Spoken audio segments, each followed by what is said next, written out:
Silakan kita baca sama-sama yang C-nya. Melalui kecemburuan bagi Kristus. Satu orang ayat ya. 1. Alangkah baiknya jika kamu sabar terhadap kebodohanku yang kecil itu. Memang kamu sabar terhadap aku. 2. Sebab aku cemburu kepada kamu dengan cemburu ilahi. Karena aku telah mempertunangkan kamu kepada satu laki-laki untuk membawa kamu sebagai perawan suci kepada Kristus. 3. Tetapi aku takut kalau pikiran kamu disesatkan dari kesetiaan kamu yang sejati kepada Kristus, sama seperti Hawa diperdayakan oleh ular itu dengan kelicikannya. Satu ayat lagi. Ayat 4. Bab, kamu sabar saja jika ada seseorang datang memberitakan Yesus yang lain daripada yang telah kamu beritakan, atau memberitakan kepada kamu roh yang lain daripada yang telah kamu terima, atau Injil yang lain daripada yang telah kamu terima. Tetapi menurut pendapatku, sedikit pun aku tidak kurang daripada rasul-rasul yang tak ada taranya itu. Jikalau aku kurang pandai dalam hal berkata-kata, tidaklah demikian dalam hal pengetahuan. Sebab kami telah menyatakannya kepada kamu pada segala waktu dan di dalam segala hal. Amin. Ayat 7, apakah aku berbuat salah jika aku merendahkan diri untuk meninggikan kamu, karena aku memberitakan Injil Allah kepada kamu dengan cuma-cuma. Ayat 8, jemaat-jemaat lain telah kurampok dengan menerima tunjangan dari mereka, supaya aku dapat melayani kamu. 9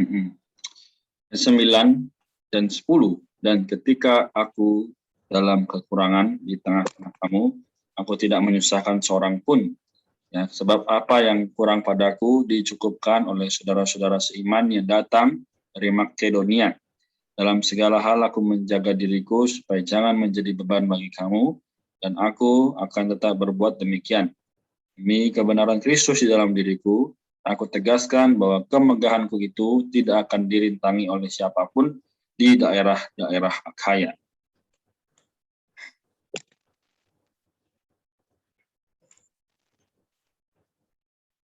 Samuel ada? Apa Marta dulu kok? Mengapa tidak?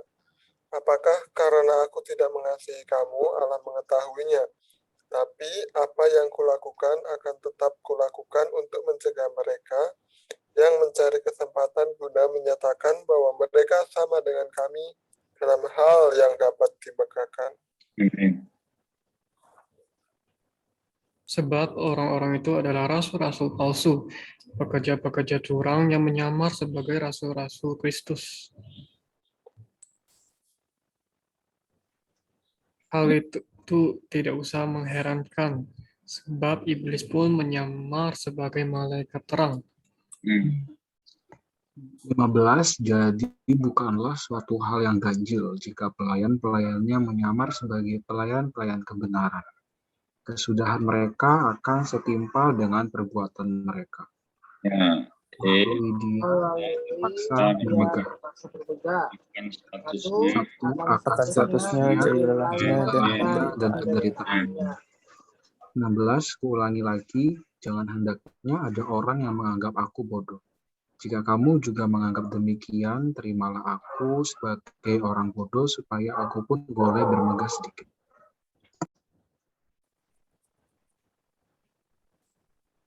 Ya, silakan Marta.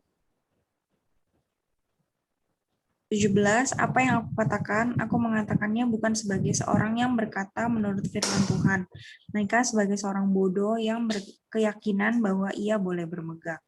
14. Karena banyak orang yang bermegah secara duniawi, aku mau bermegah juga. 19. Sebab kamu suka sabar terhadap orang bodoh, karena kamu begitu bijaksana. 20. Karena kamu sabar, jika orang memperhamba kamu, jika orang memangsa kamu, jika orang menguasai kamu, jika orang berlaku angkuh terhadap kamu, jika orang menampar kamu. Amin. 21. Dengan sangat malu aku harus mengakui bahwa dalam hal semacam itu kami terlalu lemah. Tetapi jika orang-orang lain berani membanggakan sesuatu, maka aku berkata dalam kebodohan. Berani juga. 22. Apakah mereka orang Ibrani? Aku juga orang Ibrani. Apakah mereka orang Israel? Aku juga orang Israel. Apakah mereka keturunan Abraham? Aku juga keturunan Abraham. Apakah mereka pelayan Kristus? Aku berkata seperti orang gila. Aku lebih lagi. Aku lebih banyak berjeri lelah, lebih sering di dalam penjara, menanggung pukulan di luar batas, kerap kali dalam bahaya maut. 5 kali menanggung pukulan oleh orang Yahudi. Setiap kali 40 kurang 1 pukulan.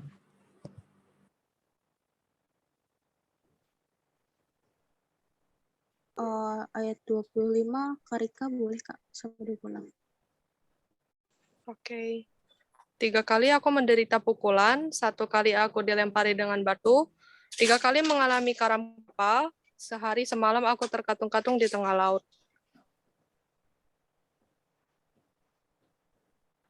Ya. Ayat 26-nya boleh kalian. Oke. Dalam perjalananku aku sering diancam bahaya, banjir, dan bahaya penyamun.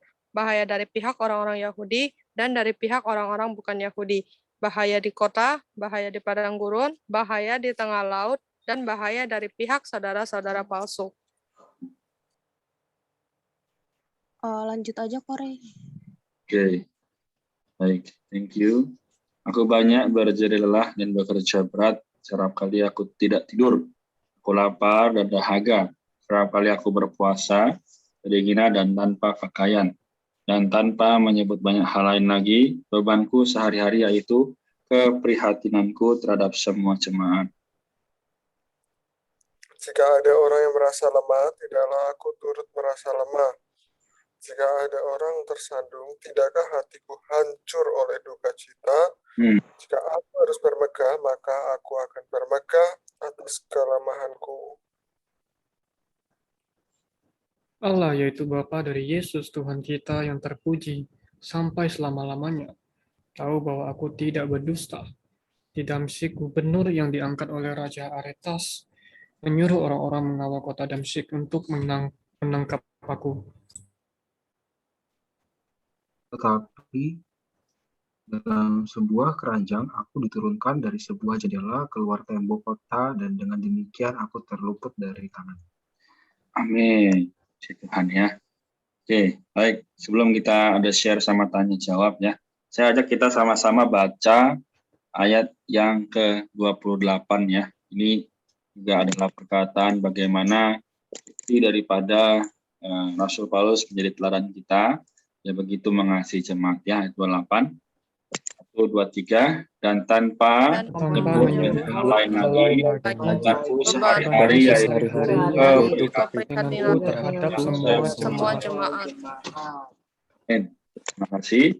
Oke, sekarang kita ada sesi ya untuk saling menguatkan, saling memberikan kenikmatan yang didapat dari ke-33 ini ya. Puji Tuhan. Ada yang mau mulai? Mungkin ada yang mau tanya?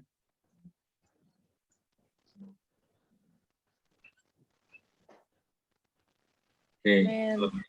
Sebelumnya aku mohon maaf karena telat. Ya. Yang aku nikmati tadi di pembacaan akhir-akhir itu kan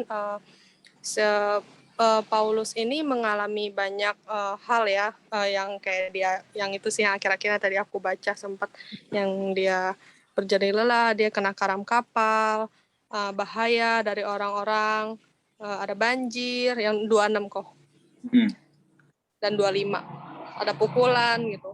Dari sini aku menikmati bahwa kalau kita mengikuti Tuhan itu sebenarnya akan ada banyak hal gitu. Mungkin akan ada pertentangan. Bahkan pertentangan itu kalau misalkan dari Paulus ini kan kita lihat yang dari luar gitu, karena dia dalam perjalanan. Mungkin kalau misalkan kita di sekitar kita ada pertentangan dari keluarga, mungkin dari orang-orang sekitar kita gitu. Tetapi kiranya hal itu jangan sampai membuat kita turun gitu, tapi harus maju di dalam Kristus. Seperti Paulus ini, dia tidak melupakan Tuhan gitu, dalam segala hal dia berdoa dan memohon kepada Tuhan agar segala hal yang terjadi kepada dia itu lewat gitu. Tapi dari sini kita melihat juga segala perjalanan yang ia lakukan itu semua adalah berkat Tuhan gitu, sehingga semuanya berjalan lancar dan Injil dapat disampaikan oleh Paulus. Sini aku menikmati banget sih tentang yang dialami Paulus ini gitu.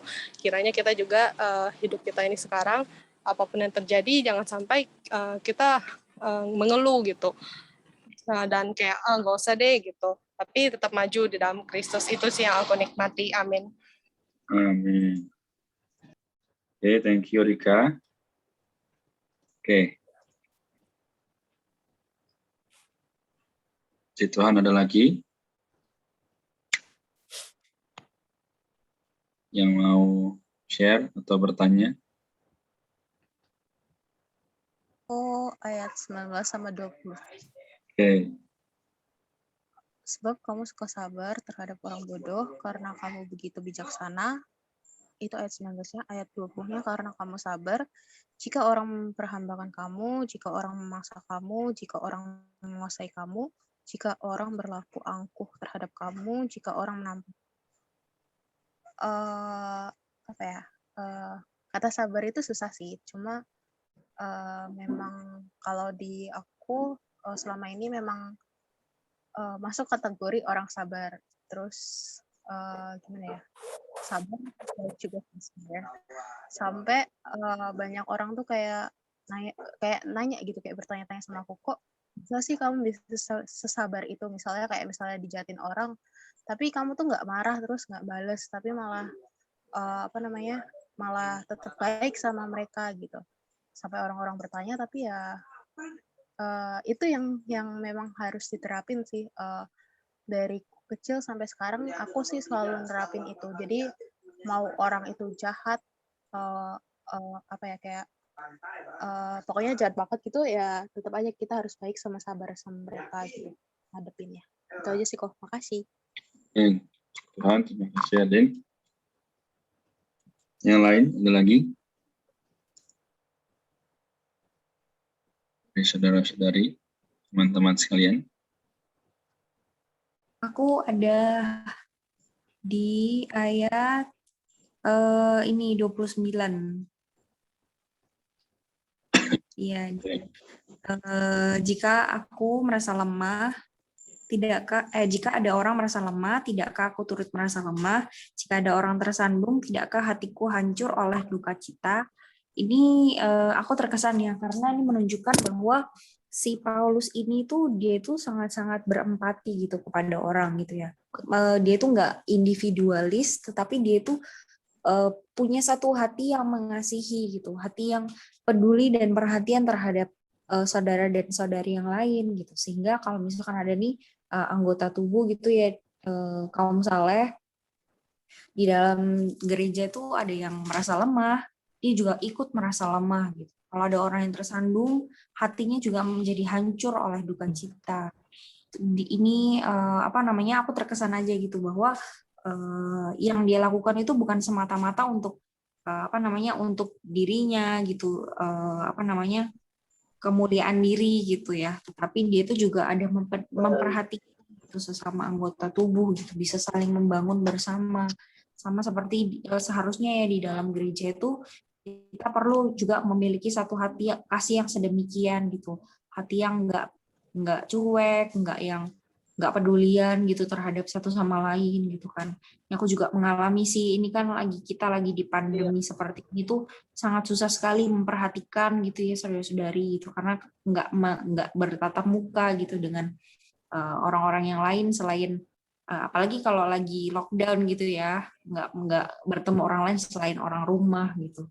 Nah jadi sangat sulit sekali apalagi kan kita kan ibadahnya online kan ya. Jadi susah gitu kalau mau memperhatikan gitu. Tapi bukan hal yang mustahil untuk masih bisa ada telepon, masih bisa ada chat gitu. Kita bisa saling memperhatikan gitu, tidak menjadi orang yang individualis karena keadaan, tetapi kita justru bisa mendobrak diri gitu untuk bisa membangun gereja juga gitu. di masa pandemi ini justru adalah waktu yang paling tepat di mana kita tuh bisa satu sama lain membangun gereja.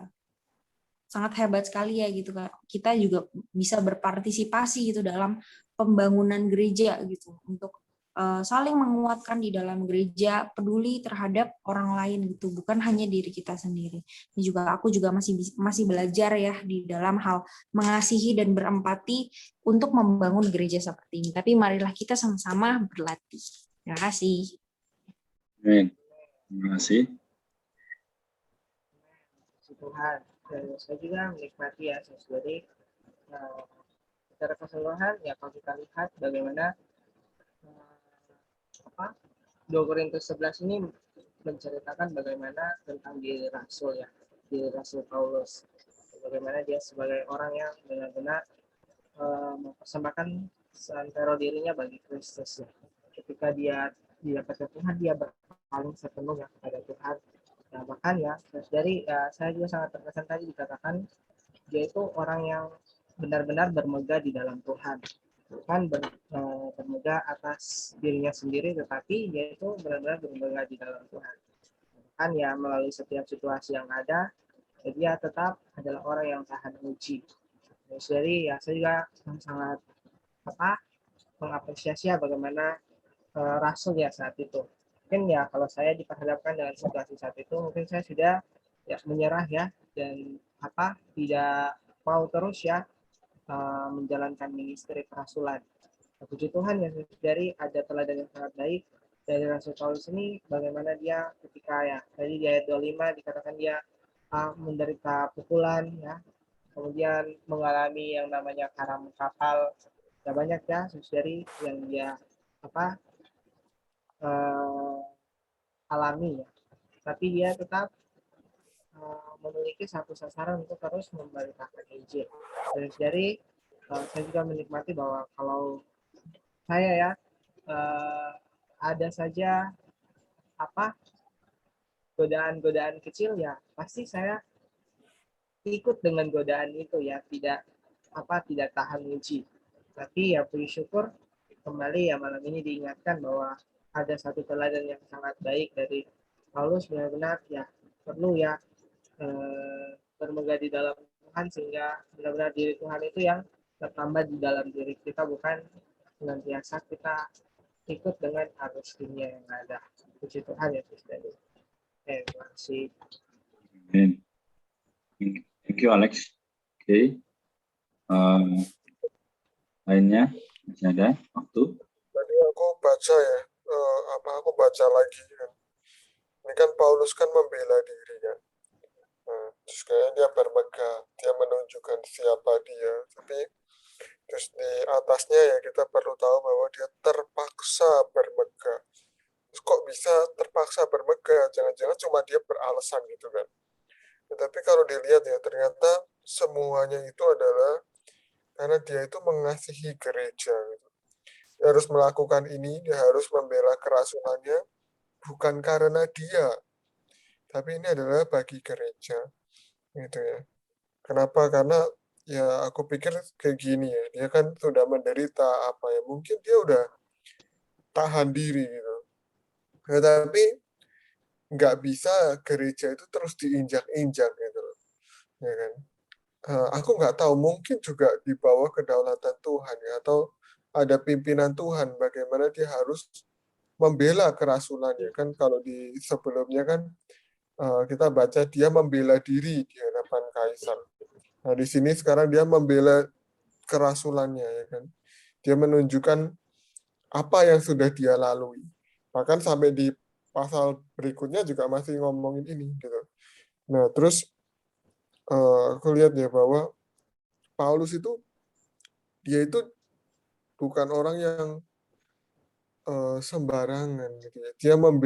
Dia ngomongin ini tuh bukan berbangga diri, karena apa yang dia lalui itu ya di ayat yang terakhir ya aku lihat bagaimana dia itu kabur gitu loh. Ya dia itu dikejar orang, dia itu kabur ya, naik keranjang, diturunin orang, dia lari ya.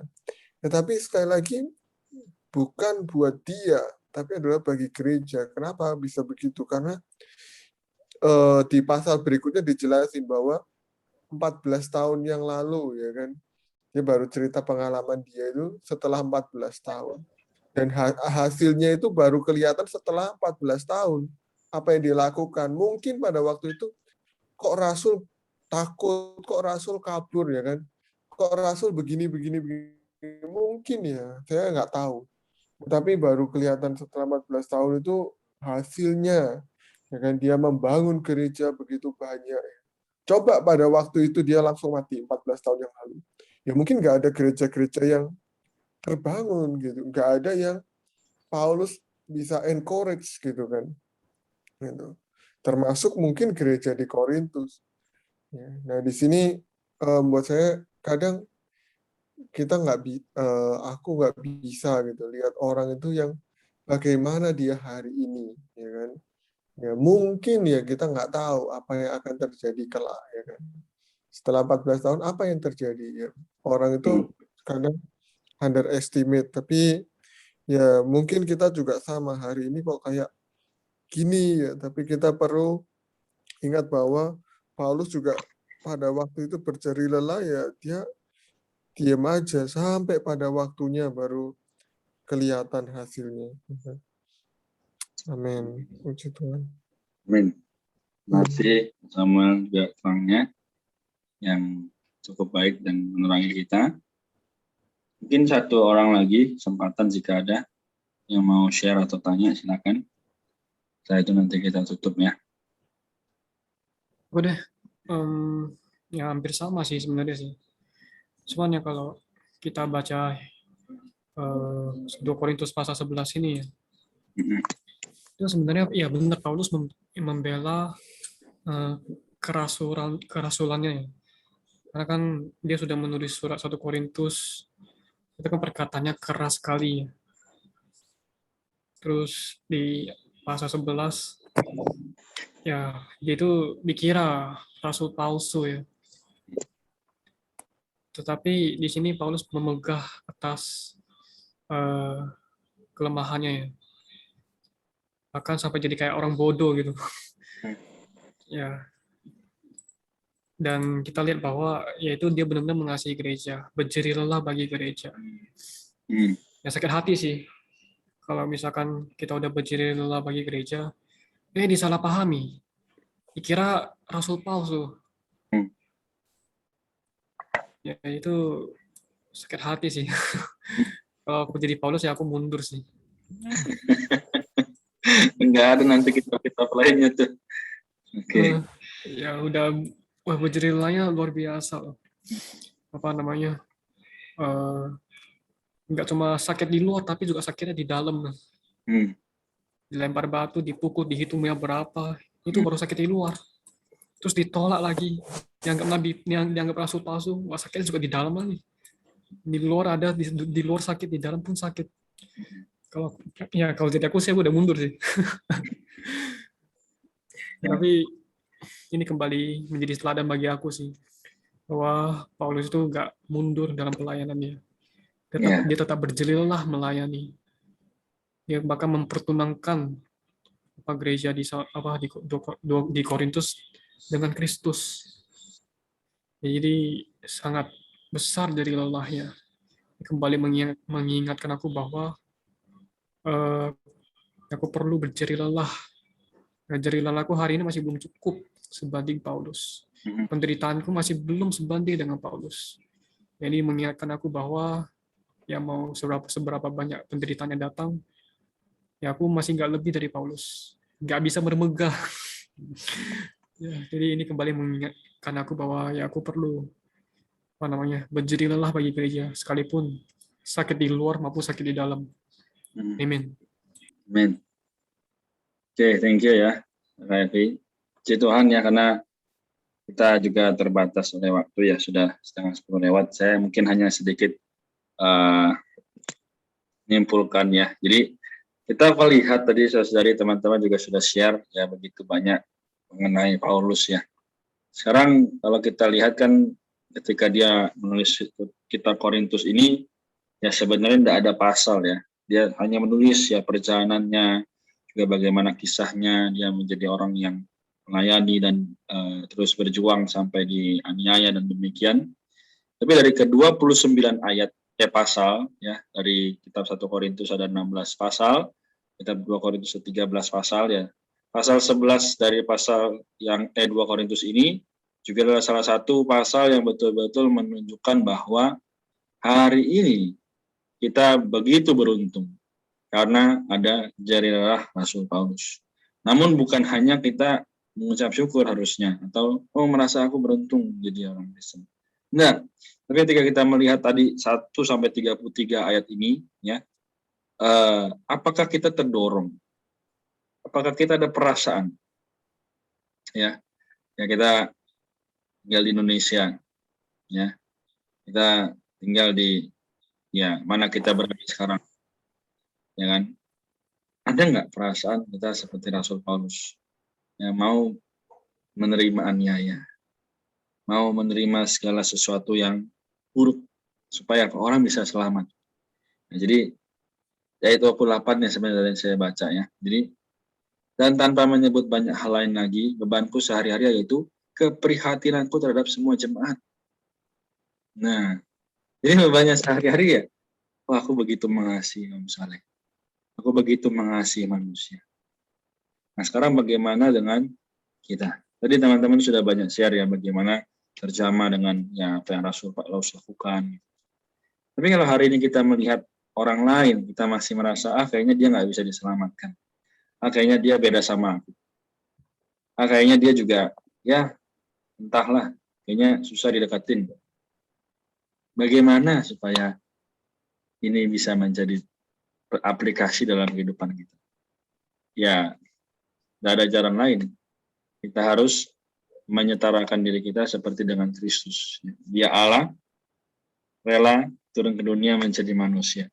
Itu turun berapa derajat? Sang pencipta menjadi manusia. Menjadi daging sama dengan kita berdosa. Nah, ini hanya perumpamaan. Tapi memang terjadi demikian ya. Dia lahir dari perawan Maria dan sebagainya. Nah, jadi malam ini semoga pasal 11 ya terngiang dalam hati kita ya. Jika kita teringat nama teman kita atau anggota keluarga yang belum percaya atau belum sesungguhnya jadi Kristen, kita share ke mereka. Kita berikan apa? Kasih tahu Tuhan mengasihimu. Tuhan mencintaimu ya. Jadi jangan patah semangat. Mari terus sama-sama berjuang. Kalau boleh ajak mereka berdoa. Ajak mereka membaca Alkitab. Ini langkah yang praktis.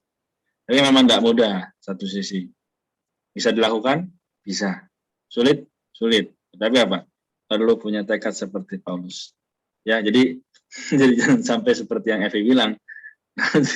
Jadi Paulus dia mundur. Ya, habis nanti itu nggak ada tuh kitab Galatia, Efesus, Filipi, Kolose nggak ada. Tapi karena Paulus dengan setia dia maju terus, pantang mundur.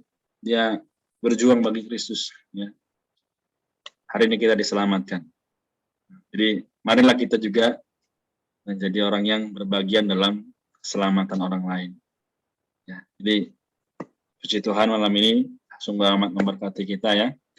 Jadi biarlah firman ini juga boleh menjadi arahan dan susunan bahkan tujuan kita ya. Baik, saya rasa cukup sampai di sini. Ya, jadi esok kita akan ketemu lagi pagi dan malam. Kita boleh sama-sama mengucap syukur atas kasih karunia-Nya ya. Kita melihat Tuhan menjaga dan merawat kita. Amin. Kita sampai di sini ya.